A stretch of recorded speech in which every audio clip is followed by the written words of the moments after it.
Ges i a Tom Morris yn comisiynu'n wreiddiol i sgwennu sioe gymunedol i ddathlu canrif union ers gosod carreg sylfaen neuadd goffa criciath.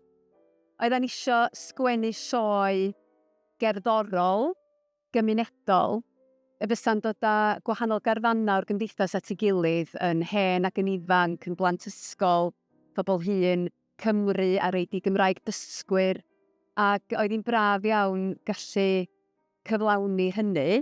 Ac oedd hi'n hwyl cael gweithio efo pobl leol, rei o'n nhw'n canu mewn cora. Mi oedd cor nai i Lloyd George, stori agor y llwyfan, yn actio Lloyd George, ac yn canu wrth gwrs efo un o'r cora mawr ac yn i'w lais o'r ychwanegau trafedd. Wedyn y plant bach yn gwneud i'r rhan o dda iawn ac yn canu'n wych. A'r cyfeilydd Mandy Morfydd ar y piano yn ychwanegu yn fawr iawn at hynny. Heb y gefnogaeth hael gyn Grymuso Gwynedd a ffynonellau eraill, fysa ni heb fedru adfer ag ail gyflwyno'r sioe.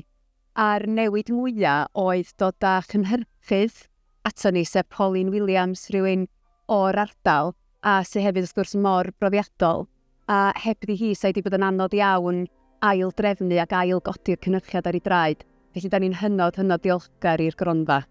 Mi ddoth na rhywun ata i ar ôl gorffen yr ail sioe a dweud bod ti wedi cael ei magu yma a di byw ar ei oes a di mynd i ffwrdd am ychydig a dod yn ei hôl.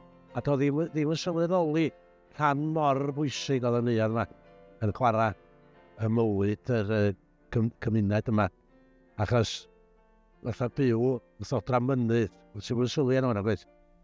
A oedd yna lawer o bobl yn gwerthfawrogi hynny'n fawr iawn bod hanes y neuadd wedi cael ei roed fel ar lwyfan yng Nghyricaeth.